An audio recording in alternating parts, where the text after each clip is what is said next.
What's going on, everyone? Clutch City Chronicles back here with another video, and today I'm going to be talking about the defensive masterclass displayed by Jabari Smith Jr. in last night's game against the Sacramento Kings. Now, despite the loss, I was really impressed and blown away by the defensive masterclass displayed by Jabari Smith Jr. because he really put it all on full display in the last game of the Summer League. He displayed the fact that he's amazing at switching on defense. Whoever he switched on to, he was locking them down, making sure they don't get past him. And, he really displayed hustle, grit, and just overall determination, defensively speaking.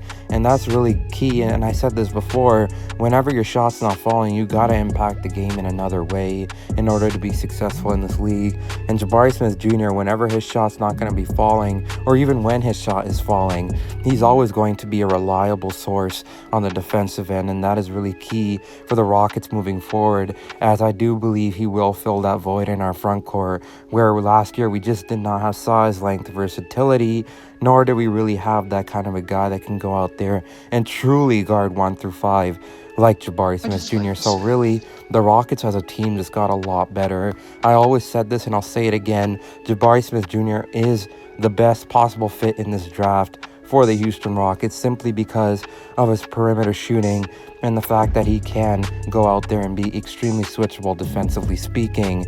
And the fact of the matter is, a lot of people in the Summer League shoot poorly. Jabari Smith Jr. last night, only 25% from the 3, 26% from the field. I wouldn't take that to heart. I would take it with a grain of salt, because a lot of people in the Summer League sometimes do struggle with their shooting. I mean, look at Trae Young a couple years back, had a tough shooting, performances in the Summer League. Many people pegged him as a bust, and we all know how those, hot takes turned out, as, Trae Young has descended into basically an all-star caliber player, and a guy that is extremely efficient in terms of scoring. So we can't look at Summer League and say, oh, this guy only shot 25% from the 3. Oh, he's not going to be a great shooter in the NBA. It takes time sometimes for players to adjust to the NBA speed and, get their shot, up to NBA par. So really, I wouldn't be too judgmental offensively speaking, but defensively speaking, you can see shades of all defensive team caliber kind of dude.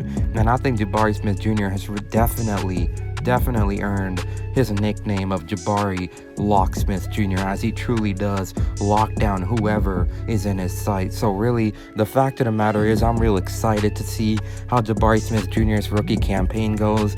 All I know is I expect to see amazing defensive performances on a nightly basis. Offensively speaking, there's going to be shooting woes, but I think once he figures it out and once he becomes more consistent, it's going to be only up from there, as he will be an insane two-way threat on the NBA basketball floor. So comment down below your thoughts on Jabari Smith Jr. so far, like if you enjoyed the video, and make sure to subscribe for more.